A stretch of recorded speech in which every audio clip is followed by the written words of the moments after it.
अस्सलाम वालेकुम। इस्लामाबाद पॉइंट के साथ मैं हूं आप लोगों की मेज़बान इकरा लियाकत। नाज़रीन इकराम, जादू क्या होता है, जिन्नात क्या होते हैं, कब्रों पर कतबे क्यों लगाए जाते हैं, ये सारे सवालात हमारे जहनों में घूमते हैं और फिर घूम कर ये सवाल आता है कि जादू किस तरह से होता है। आज मेरे साथ माहिर अमलियात मौजूद हैं, कारी इरफान साहब। उनसे जानेंगे इन तमाम सवालों के जवाब और जानने की कोशिश करेंगे कि जादू का तोड़ कैसे किया जाता है। अस्सलाम वालेकुम। वालेकुम सलाम व रहमतुल्लाह। कारी साहब कैसे हैं? अल्हम्दुलिल्लाह, अल्लाह का शुक्र। कारी साहब, पहला सवाल मेरा आपसे ये कि जिन्नात क्या है, इनका वजूद क्या है, कुरान पाक में इनके बारे में क्या हुक्म है? जिन्नात अल्लाह ताला की एक मखलूक हैं। जिस तरह इंसान मखलूक हैं, इसी तरह जिन्नात भी मखलूक हैं। कुरान मजीद में अल्लाह सुब्हानहू व तआला फरमाते हैं, वमा खलक़तुल जिन्ना वल इंसा इल्ला लियअबुदून, मैंने जिन और इंसानों को अपनी इबादत के लिए बनाया। बाज़ लोग जिन्नात का इनकार कर देते हैं कि जिन्नात होती नहीं है, ये कोई मखलूक नहीं है। अब देखें कि कुरान मजीद में कई आयात में अल्लाह सुब्हानहू व तआला फरमाते हैं कि जिन्नात को मैंने पैदा किया, अपनी इबादत के लिए पैदा किया। अब जो शख्स जिन्नात को नहीं मानता, गोया कि कुरान मजीद की एक आयत का इनकार करना इंसान दायरा इस्लाम से खारिज हो जाता है। तो इसलिए जिन्नात का इनकार नहीं किया जा सकता। जिस तरह इंसान शरीयत के मुकल्लफ़ हैं, इसी तरह जिन्नात भी शरीयत के मुकल्लफ़ हैं।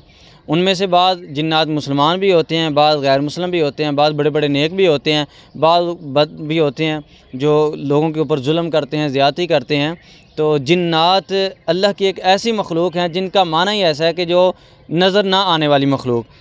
कुरान मजीद में अल्लाह सुब्हानहू व तआला फरमाते हैं, इन्नहु यराकुम हुवा व क़बीलुहु मिन हैसु ला तरौनहुम, कि जिन्नात और उनके कबीले इंसानों को देखते हैं लेकिन इंसान जिन्नात को नहीं देख सकते। ये दुनिया है। इमाम इब्न तैमिया रहमतुल्लाह फरमाते हैं कि दुनिया में यह है कि जिन्नात हमें देखते हैं, हम जिन्नात को नहीं देख सकते। लेकिन जन्नत में क्या होगा, जो मोमिन शख्स जन्नत में जाएंगे ये जिन्नात को देखेंगे लेकिन इनको जन्नत में नहीं देख सकेंगे। सर, ये मेरा आपसे सवाल है कि कुछ लोगों के ऊपर साया होता है, जी। तो वो नमाज नहीं पढ़ सकते हैं, नमाज पढ़ते हैं तो उनकी तबीयत ख़राब हो जाती है, तो फिर कहते हैं इसके ऊपर गैर मुस्लिम जिन का साया है, या किसी पर मुसलमानों का होता है तो गैर मुस्लिम इंसान गैर मुस्लिम होता है, तो ये क्या अमल होता है? जब असेबी मसाइल होते हैं, साया किसी के ऊपर होता है तो वो कहता है कि मैं नमाज़ पढ़ूँ तो मेरी तबीयत ज़्यादा ख़राब होती है, अगर मैं कुरान सुनूँ तो मेरी तबीयत ज़्यादा ख़राब होती है, इसलिए वो नमाज़ भी छोड़ देते हैं और पढ़ाई भी छोड़ देते हैं, तिलावत भी छोड़ देते हैं। तो मेरा उनको ये मशवरा है कि आप नमाज की पाबंदी करें, कुरान पढ़ें।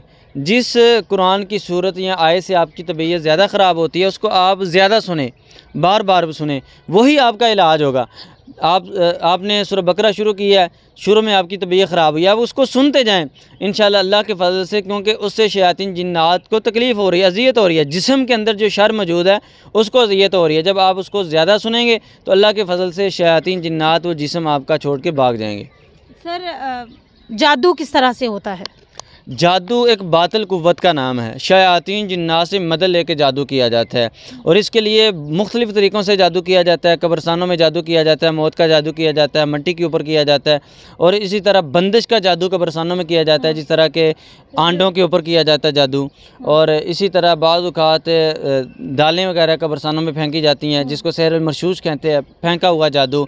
तो आंडों के ऊपर जो जादू किया जाता है ये अमूमन बंदिश का जादू किया जाता है, रिज़्क़ की बंदिश है, और इसी तरह कारोबार की बंदिश, औलाद की बंदिश का ये जादू किया जाता है। और अमूमन ये जादू भी कब्रस्तानों में ही किया जाता है। आपने रिज़्क़ की बंदिश, औलाद की बंदिश की बात की, तो सर इस जादू का तोड़ क्या होता है? बहुत सारे लोग इस मसले का शिकार रहते हैं और मोस्टली लोगों को जो मसला होता है, नौकरी चली जाती है, नौकरी नहीं लगती है। मेरे अपने भाई के साथ भी ये मसला हुआ था कि उसकी नौकरी ख़त्म हो गई, फिर पता चला जादू हुआ था। तो ये किस तरह से होता है? सबसे पहले इनकी अलामात जाननी चाहिए कि अगर किसी के साथ ये मसला है तो पता कैसे चलेगा। अमूमन ऐसे लोगों को सुस्ती काहली रहती है, नमाज में खुशू खुजू नहीं होता, और इसी तरह इनको ख्वाब जो आते हैं, ख्वाब में ये अमूमन अपने आप को देखते हैं कि मैं किसी जगह पे बंद हूँ, निकलना चाह रहा हूँ, निकल नहीं हो पा रहा। और इसी तरह ऐसे ख्वाब जिनको ऐसे लोग ख्वाब में देखते हैं कि गंदा पानी देखते हैं, और गंदे पानी में देखते हैं कि हम गंदे पानी में और गंदे पानी से निकलना चाह रहे हैं लेकिन वो निकल नहीं सकते। और इसी तरह वाशरूम देखते हैं, गंदगी देखते हैं। और इसी तरह जब वो कारोबार पे जाते हैं, रात को उनकी तबीयत ठीक होगी, जब कारोबार पे जाने का टाइम होगा, दुकान पे जाने का टाइम होगा, तो उनके जिस्म में बोझलपन होगा और काम पे जाने को दिल नहीं करेगा, वहाँ पे जाएंगे तो बेचैनी रहेगी। और इसी तरह असर से लेके मगरब तक उनकी पिंडलियों में दर्द रहेगा। तो ये चंद एक अलामात है जिसके ऊपर बंदिश का जादू किया जाता है। तो सबसे पहले वो नमाज की पाबंदी करे, सुबह शाम के अज़कार की पाबंदी करे, और इसके साथ साथ घर में سورہ الصافات اور سورہ الدخان کی تلاوت لگائے اور خود بھی سنیں۔ اس کے ساتھ ساتھ استغفر اللہ الذی لا الہ الا هو الحی القیوم واتوب الیہ اس کو کثرت سے پڑھے۔